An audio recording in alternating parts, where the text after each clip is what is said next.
Yang berikutnya adalah Pak Budi Sulistya, boleh di-show. Beliau adalah alumni STI ITB angkatan 99. Pak Budi silakan, gitu kan Pak. Dan ini salah satu orang terpintar di ITB karena sudah 20 tahun lebih meneliti tentang kecerdasan, kemudian juga segala macam logic. Mungkin ada yang tahu namanya IT security yang sangat rumit. Dan topik hari ini adalah, mungkin nggak ya AI lebih pintar dari Einstein? Oke, langsung saja Pak Budi, time is yours. Jadi mengapa kita membahas pertanyaan ini ya? Mengapa AI, apakah AI itu bakal lebih cerdas dari Einstein?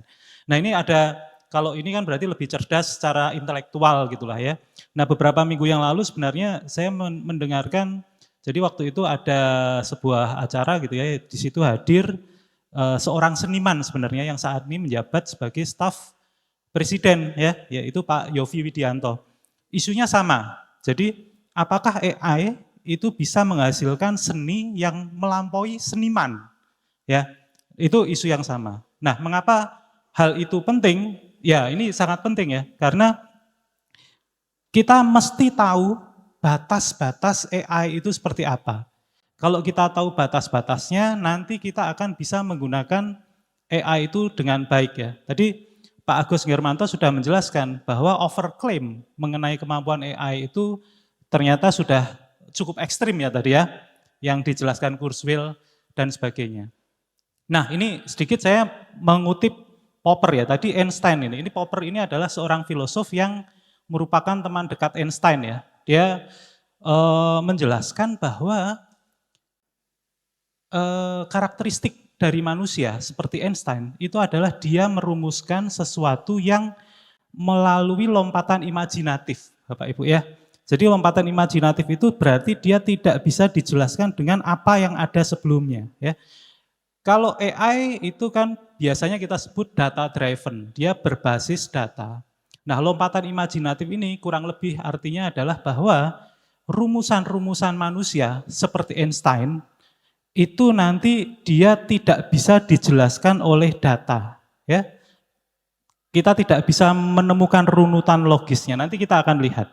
Nah, ini yang berusaha saya tunjukkan bahwa disinilah sebenarnya manusia itu pasti dalam aspek tertentu dan aspek yang paling fundamental itu justru lebih tinggi kemampuan intelektualnya atau kemampuan seninya, gitu ya. Kalau seniman dibanding AI, ya. Baik, ini sekilas Bapak Ibu ya. Jadi sebenarnya perkembangannya panjang ya tentang AI ini.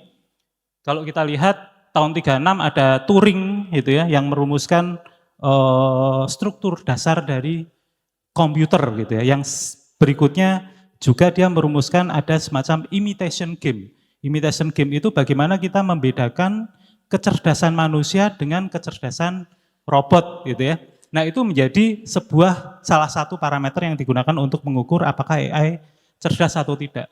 Dan seterusnya ini nanti Bapak Ibu bisa lihat misalkan ini sebenarnya dalam jalur di awal itu ya AI, artificial intelligence itu adalah sesuatu yang mengandalkan logika formal ya. Jadi ketika kita membangun AI kita harus merumuskan cara kerja mesinnya itu seperti apa, kemudian kita implementasikan jadilah mesin cerdas. Ya. Namun berikutnya ternyata yang berkembang, yang menjadi paradigma yang dominan sekarang, justru kita nggak perlu itu mempelajari cara kerja image recognition itu seperti apa, atau mempelajari protein folding itu sebenarnya prosesnya seperti apa. Yang penting ada datanya. Jadi kita punya pasangan asam amino dengan protein. Sebanyak sekian juta pasangan, nanti si artificial intelligence itu akan belajar dengan data itu, gitu ya. Tanpa kita tahu sebenarnya sebab akibatnya apa. Nah itu yang menjadi paradigma yang dominan saat ini. Nah, kalau Bapak Ibu lihat ini di Blue tahun 1997 sudah mengalahkan Garry Kasparov, itu paradigmanya masih yang lama ya. Jadi dia menggunakan formal logic untuk membangun mesin catur. Tapi tahun 2015, 2016, 2017 itu ada AlphaGo. Nah itu sudah yang tadi itu, menggunakan statistical thinking, menggunakan data ya. Dan ini terakhir 2024 yang tadi sempat saya singgung, Bahkan peraih Nobel kimia itu menggunakan AI untuk memecahkan problem protein folding yang itu sangat sulit ya, hampir dianggap mustahil untuk mencapai kinerja yang tinggi problem itu. Menggunakan AI itu dia bisa 90% precision ya, dan itu luar biasa. Nah, ini sekilas saja bagaimana cara LLM atau mungkin ya statistical approach yang digunakan AI sekarang ya Bapak Ibu. Ya jadi sebenarnya yang dia lakukan itu adalah ini ya, dia menghasilkan lanjutan yang masuk akal dari prompt kita ya.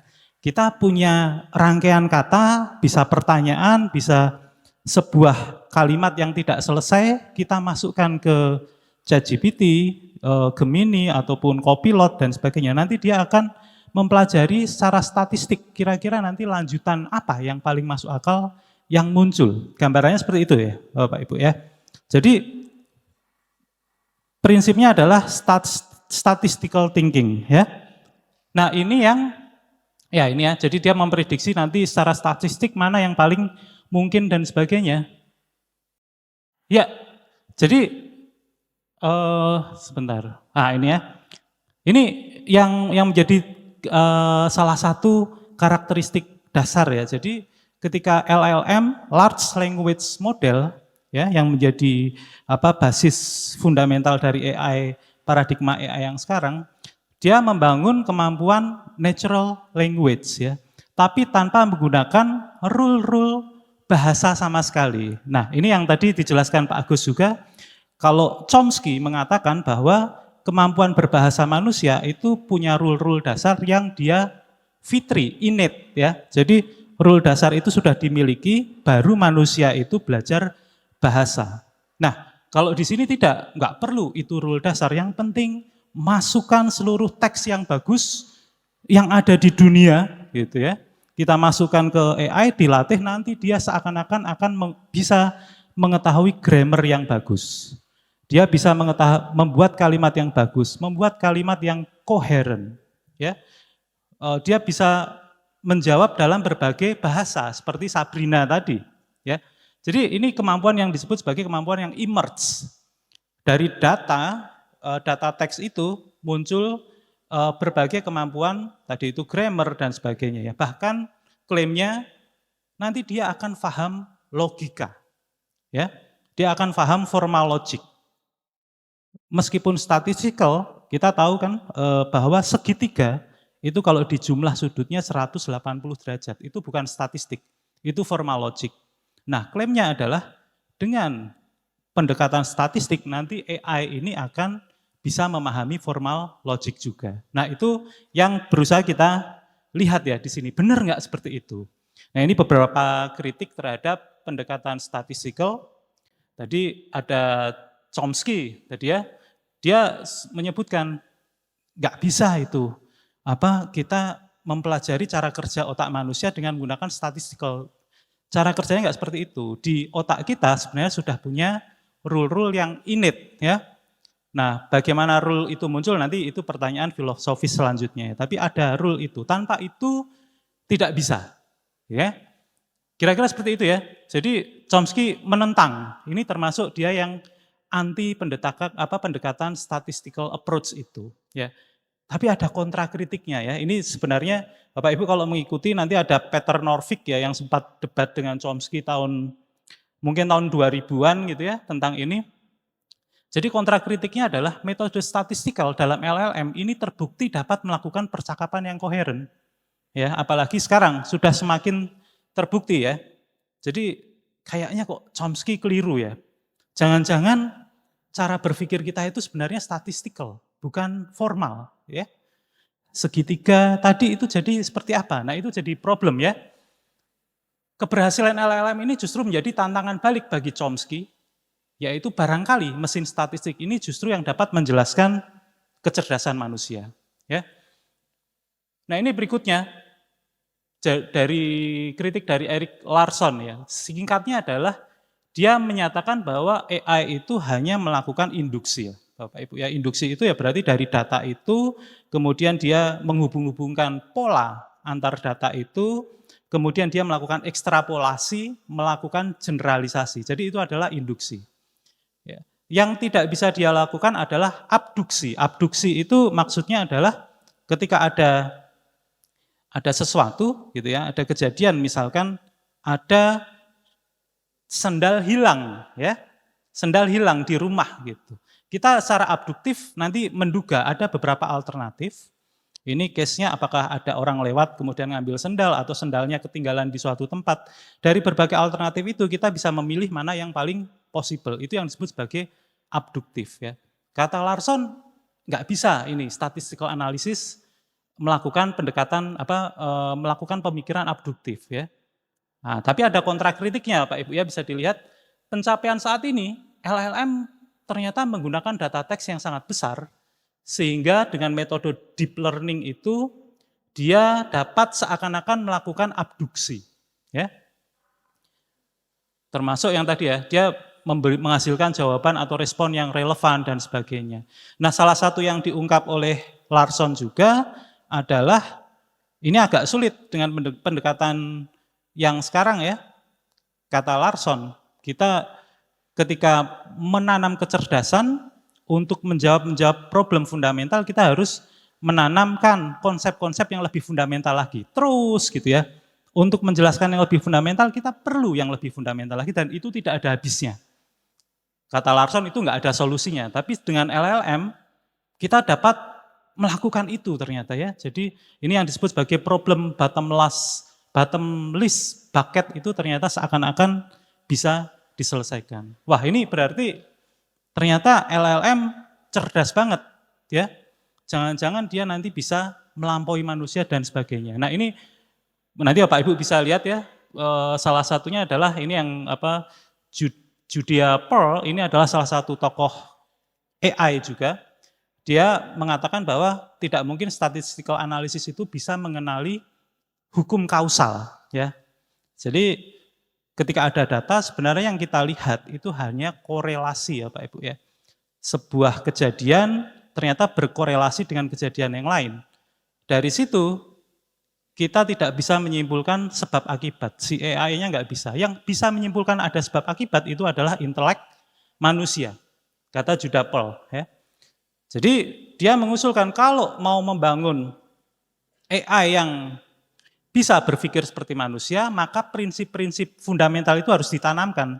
Yang dia usulkan adalah prinsip kausalitas itu harus ditanamkan, karena itu tidak bisa dipelajari dari data. Ya, jadi dia mengkritik dan sekaligus memberikan solusinya. Yang di kanan itu common sense ya. Jadi common sense, ilmu-ilmu atau knowledge dasar yang fundamental ya tentang gelas, kursi gitu ya, itu katanya harus ditanamkan juga. Ya, nah ini juga problematik juga ya. Nah, jadi seperti itu. Nah ini kalau Stephen Wolfram itu dia membangun sistem, Bapak Ibu mungkin kenal Wolfram Alpha itu ya. Dia mostly basisnya adalah formal logic. Tapi Stephen Wolfram ini tidak anti pendekatan statistik. Ya. Jadi dia bilang, oke, pendekatan statistik terbukti sudah bekerja dengan baik gitu ya. Tapi untuk kasus-kasus tertentu kita tetap butuh formal logic. Dan kemajuan peradaban itu di banyak titik itu ternyata komputer ya, hukum kuantum itu dia hadir ketika kita merumuskan formal logiknya ya. Kata Stephen Wolfram seperti itu. Nah, dari tantangan yang tadi ini saya tes aja Bapak Ibu ya. Ini saya sering ketika bertanya sesuatu, saya ingin belajar sesuatu, kalau saya tanya ke ChatGPT dan sebagainya, dia nanti menjelaskan, tapi menjelaskannya kok nggak enak gitu ya. Jadi saya pengen tahu misalkan Einstein dengan Zeilinger. Einstein itu salah satu yang mengkritik teori kuantum, ya Pak Ibu ya, tahun 20-an, tahun 30-an, 1920, 1930. Sedangkan Zeilinger itu yang membuktikan secara eksperimental bahwa teori kuantum itu benar, tapi dia tahun 1990-an, tahun 2000-an ya. Terus saya pengen tahu ini mereka gimana pendapatnya. Ya udah saya suruh debat aja. Jadi kita bisa membuat debat imajiner antara Einstein yang sudah meninggal lama dengan Zeilinger yang masih hidup saat ini. Dan kita bisa tahu ini Bapak Ibu ya percakapannya seperti apa. Nanti silakan dicoba, ini paling enak ini kalau pengen belajar sesuatu gitu ya. Perdebatan antara Pak Prabowo dengan Pak Jokowi gitu misalkan. Nanti dicoba, nanti bisa nanti muncul perdebatannya. Nah, apakah dengan kemampuan itu berarti AI itu betul-betul cerdas? Nah, tapi ada yang menyanggah ini. Salah satunya John Searle. Jangan-jangan AI itu dia punya rule-rule ya. Jadi dari data tadi dia bikin model yang menghubungkan persoalan dengan jawaban. Kira-kira seperti itulah Pak Ibu ya. Jadi ini ada persoalan, ini ada jawaban, dia hubungkan. Tapi sebenarnya dia tidak punya real understanding. Dia tidak punya pemahaman real ya. Ini yang disebut sebagai Chinese Room Thought Experiment. Jadi ini eksperimen pikiran dari Searle ya. Di situ ada orang ada orang yang memasukkan kata-kata dalam bahasa Cina, kemudian mesin itu bisa menjawab dengan baik dalam bahasa Cina juga. Karena di dalam mesin itu ada manual dalam bahasa Inggris yang memetakan pertanyaan dalam bahasa Cina ke jawaban dalam bahasa Cina. Gitu ya. Jangan-jangan LLM itu seperti itu, dia tidak punya real understanding. Ya.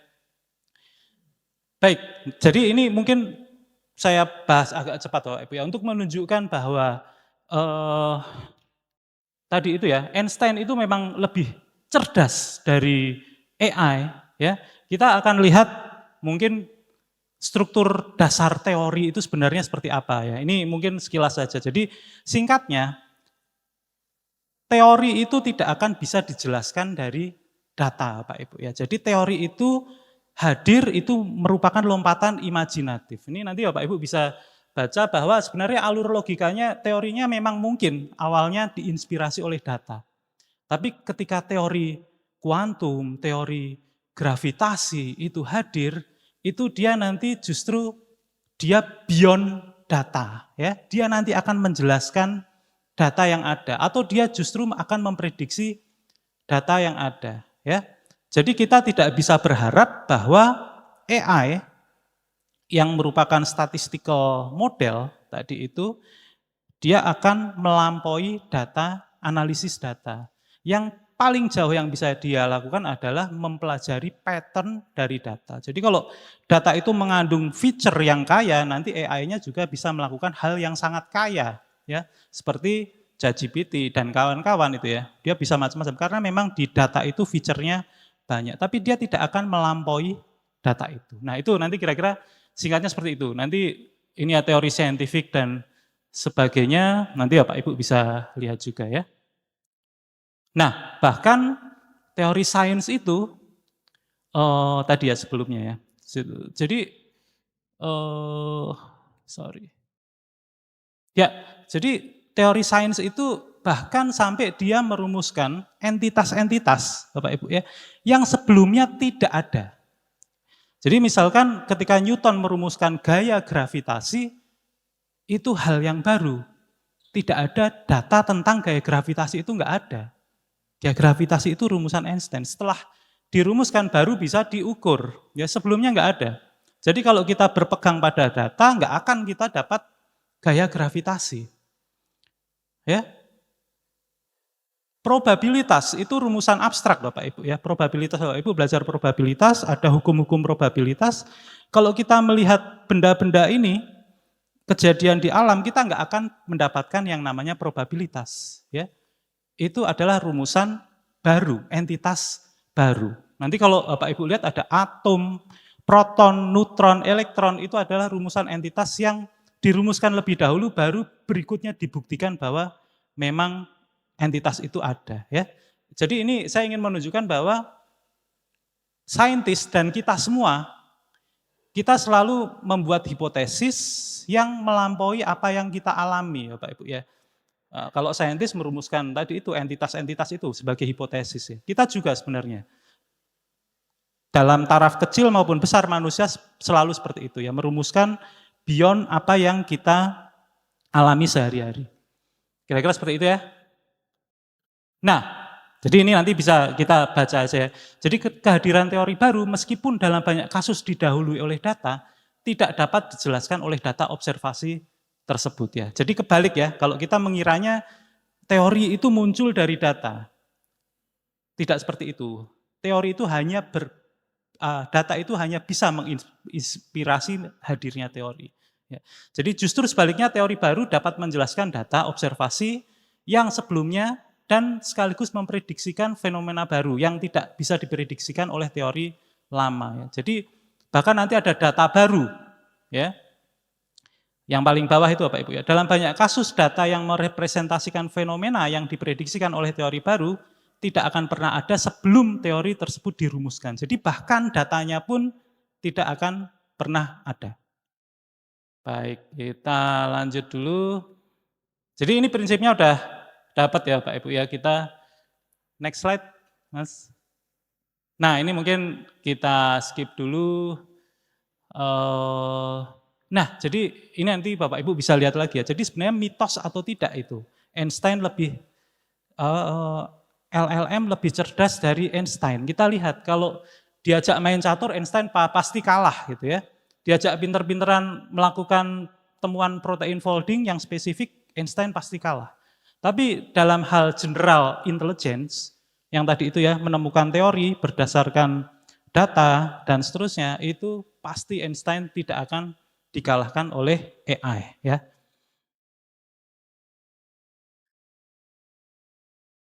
Baik, ini beberapa pengujian yang kita lakukan ya. Nah, mungkin saya skip saja. Ini ada hal terpenting ini Bapak Ibu ya. Satu problem yang ini ya, yang penting Bapak Ibu ya. Jadi ini adalah masalah ketika ini Bapak Ibu kan banyak yang menggunakan AI. Karena banyak yang menggunakan AI, maka nanti internet akan semakin dipenuhi oleh konten yang di-generate oleh AI. Ya Bapak Ibu ya. Kalau seperti itu nanti ketika data dari internet ini digunakan sebagai data training, maka si model ini akan dapat data yang tadinya itu sebenarnya dia hasilkan gitu ya. Jadi dia terkontaminasi oleh AI generated data. Nah ini nanti bisa dicek ya di beberapa riset ini ternyata itu akan menyebabkan data model itu kolaps. Modelnya nanti akan mengalami degradasi dan pada akhirnya dia kolaps ya. Nah ini nanti kita bisa lihat nanti kalau dia berinteraksi dengan manusia bagaimana. Karena penggunanya semakin mengandalkan AI, kapabilitasnya bisa jadi menurun karena mengandalkan AI. Ya. Dan seterusnya ya, ini nanti ada interaksi. Baik, ini mungkin saya skip karena waktunya, waktunya terbatas. Nah ini contoh terakhir Bapak Ibu ya, menguji apakah AI itu betul-betul cerdas atau tidak, itu kita bisa uji dengan humor. Ya. Dia biasanya sangat pinter ini Bapak Ibu. Saya tanya, itu ada sebuah percakapan ini, ya. Saya masukkan, jadi percakapannya, namamu siapa? Gitu. Si A menjawab, betul. Saya bertanya, namamu siapa? Sudah saya jawab, betul. Gitu. Oh baik, jadi saya mengerti. Jadi begini nih Pak, betul. Gitu. Terus dia, stop, nama saya bukan betul. Baik, mohon maaf sekali lagi. Jadi nama Anda siapa? Betul, kata dia. Terus saya tanya dia, jadi dalam percakapan ini siapakah nama si A? Ya, Bapak Ibu bisa jawab, nama si A. Nah siapa? Gampang ya, semua tahu ya namanya siapa. Dia nggak bisa, jadi katanya namanya betul. Ini common sense Bapak Ibu ya, kita bisa mengenali hal seperti ini dengan sangat mudah. Tapi AI yang datanya sudah sangat banyak, katanya bisa menghasilkan emergent abilities, ternyata hal yang sepele ini nggak bisa. Nah ini nanti menjadi pemikiran bersama ya, kenapa seperti ini, nanti silahkan digali lebih lanjut. Mungkin itu yang bisa saya sampaikan, terima kasih. Assalamualaikum warahmatullahi wabarakatuh. Oke, aplaus buat Pak Budi Sulistyo, luar biasa.